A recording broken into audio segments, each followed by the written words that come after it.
As the boarding call echoed through the bustling airport terminal, Alex Thompson stood at the gate, his platinum frequent flyer card in hand, expecting the usual seamless upgrade to first class.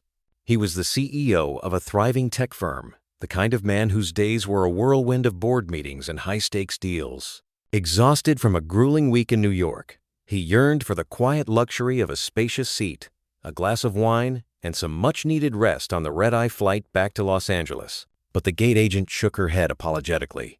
"I'm sorry, Mr. Thompson, but first class is fully booked tonight. We've had some overbookings due to a canceled flight earlier. Your seat is in economy, row 27. Alex felt a flicker of frustration bubble up inside him, the kind that comes from a life where things usually went his way. He could have pulled strings, called his assistant to leverage connections, but something stopped him. Maybe it was the weary look in the agent's eyes, or the long line of passengers behind him, each carrying their own invisible burdens. With a sigh, he nodded and boarded the plane, squeezing his carry-on into the overhead bin and settling into the cramped middle seat of row 27. Little did he know, this small denial was about to unravel the threads of fate for everyone on board. Beside him sat a young woman named Maria, her dark hair tied back in a messy ponytail, cradling a fidgety toddler on her lap. The boy, no more than 2, whimpered softly, his tiny hands clutching a worn stuffed bear. Across the aisle was an elderly man, his face etched with lines of quiet sorrow, staring out the window as if searching for lost memories in the clouds. The cabin hummed with the usual pre-flight chatter business, travelers typing furiously on laptops, families sharing snacks, a couple holding hands nervously. Alex smiled politely at Maria as he buckled in. "First time flying with him?" he asked, trying to ease the tension. She glanced up, her eyes rimmed with fatigue. "Third time this month," she replied with a weak smile. "We're visiting my husband. He's stationed overseas, but our little guy here, Tommy, has been sick. Ear infections. The pressure changes are tough on him." Alex's heart softened.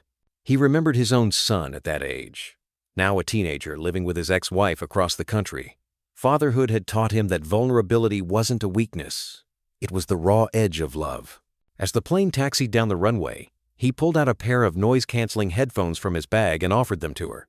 "These might help with the noise. They're gentle on little ears." Maria hesitated, then accepted with gratitude shining in her eyes. "Thank you. You're kinder than most strangers." The engines roared, and the plane lifted off into the night sky, stars twinkling like distant promises. Alex leaned back, closing his eyes, but sleep evaded him. Instead, he found himself drawn into conversation with Maria. She shared how she worked 2 jobs as a nurse to support her family while her husband served in the military. Tommy's medical bills were piling up, and this trip was a desperate bid to reunite, even if just for a weekend.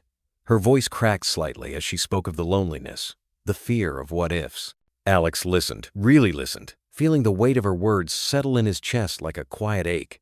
In his world of corporate ladders and profit margins, it was easy to forget the human stories that made life real. Hours into the flight, as the cabin lights dimmed and most passengers dozed, an unexpected jolt shook the plane. "Turbulence," the captain announced calmly over the intercom, but Alex sensed something more. The aircraft dipped sharply, and a low rumble echoed from the engines. Whispers turned to murmurs, then to gasps as the oxygen masks dropped from the ceiling. "Ladies and gentlemen, we've encountered a mechanical issue," the captain's voice crackled, steady but urgent. "We're initiating an emergency descent. Please remain seated and follow crew instructions." Panic rippled through the cabin like a wave. Tommy wailed in terror, clinging to his mother, while the elderly man across the aisle clutched his chest, his breathing labored. Flight attendants hurried down the aisles, their faces masks of professionalism hiding their own fear.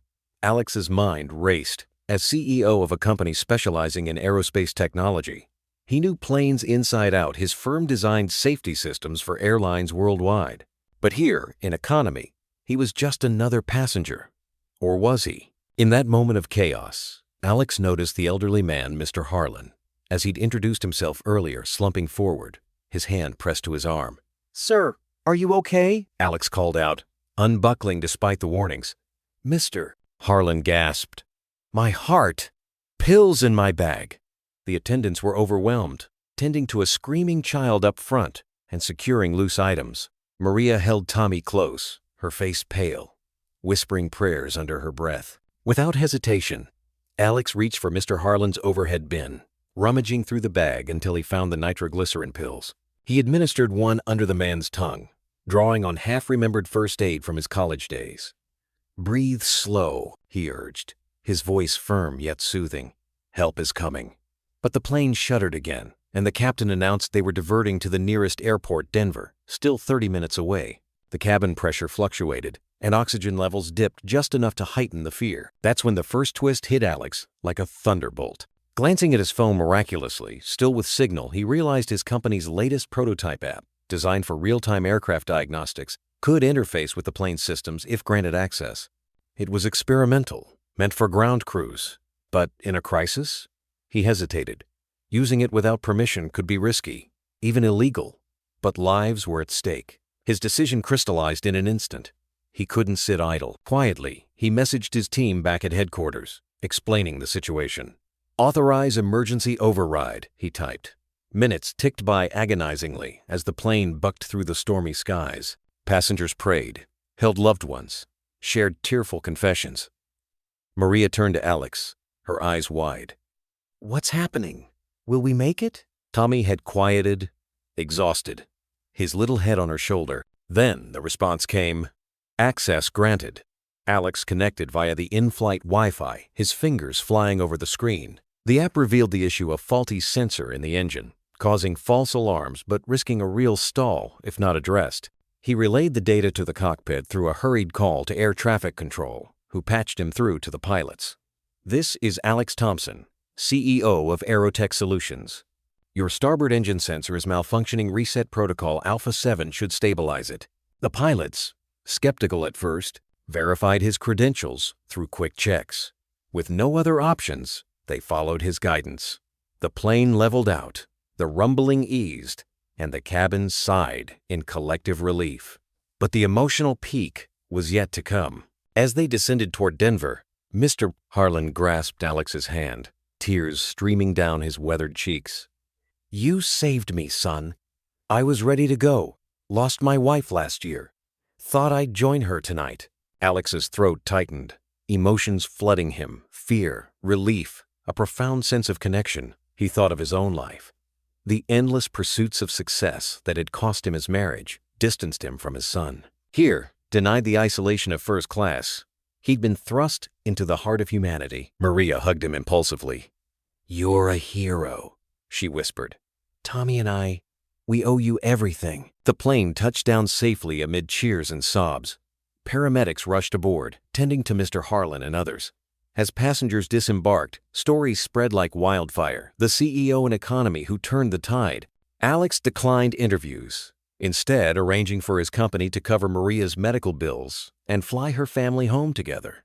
He visited Mr. Harlan in the hospital, where the old man shared photos of his late wife, reminding Alex that true wealth lay in moments shared, not seats occupied. In the days that followed, Alex reshaped his life. He implemented free upgrades for military families at partner airlines and funded heart health programs in honor of Mr. Harlan. The denial that night wasn't a setback, it was a gift, placing him exactly where he needed to be to listen, to act, to remember that we're all passengers on this fragile journey called life. And so, in the quiet aftermath, Alex carried a simple truth. Kindness isn't about power or position. It's the selfless choice that can alter destinies. In a world quick to divide us by class or circumstance, it's the unexpected connections that remind us of our shared humanity, turning potential tragedy into triumph, one compassionate decision at a time.